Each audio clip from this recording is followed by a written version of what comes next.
वापी में 75वें वन महोत्सव का मंत्री कनुभाई देसाई की अध्यक्षता में हुआ आयोजन। एक पेड़ मां के नाम अभियान के तहत वृक्षारोपण भी किया गया। चलिए देखते हैं 75वें वन महोत्सव पर कनुभाई देसाई ने क्या कहा। આપણે જાણીએ છીએ કે આપણો ભારત દેશ એક વિકાસશીલ દેશ છે, એટલે કે આપણા દેશમાં વિકાસની ગતિ પહેલાના સમયમાં ઘણી બધી ઓછી હતી અને જ્યારે વિકાસશીલ દેશ આગળ વધવાનો પ્રયત્ન કરે ત્યારે રોડ, રસ્તા, રેલવે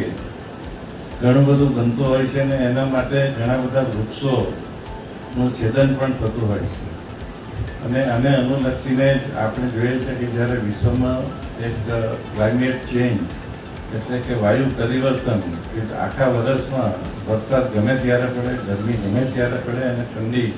ગમે ત્યારે પડે, આવી રીતે જે રીતે ઋતુચક્ર સમગ્ર વિશ્વમાં ફેરવાઈ રહ્યું છે ત્યારે આપણે જાણતા હતા કે પહેલાં કચ્છમાં સજા માટે બધાને મોકલતા હતા. હવે કચ્છમાં એટલો સરસ વરસાદ પડે છે, નર્મદાનું પાણી આપણી સરહદ સુધી પહોંચ્યું છે ત્યારે આવા પરિવર્તનને અનુલક્ષીને આપણા ગુજરાતના જ કનોતા પુત્ર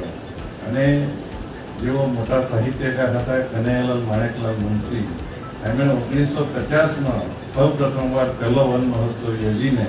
એક દુરંદેશીતાનો આપણને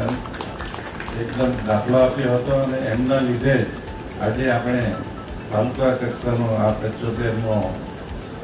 વન મહોત્સવ ઉજવી રહ્યા છે. વૃક્ષો શા માટે જરૂરી છે અને એની સાથે સાથે પાણી શા માટે જરૂરી છે એ જોઈએ તો હવે પછીનું જો ત્રીજું વિશ્વયુદ્ધ થશે તો એ ફક્ત ને ફક્ત પાણી માટે થશે એમ ચોરેમેર ચર્ચાઈ રહ્યું છે ત્યારે આપણે વૃક્ષો રોપવાની સાથે સાથે આપણા વિસ્તારમાં વરસાદ તો ઘણો બધો પડે છે પણ તેની સાથે સાથે આપણે વોટર હાર્વેસ્ટિંગની પણ प्रवृत्ति करनी चाहिए। खबरों में बने रहने के लिए तो वॉइस न्यूज को सब्सक्राइब करें और बेल आइकन दबाएं।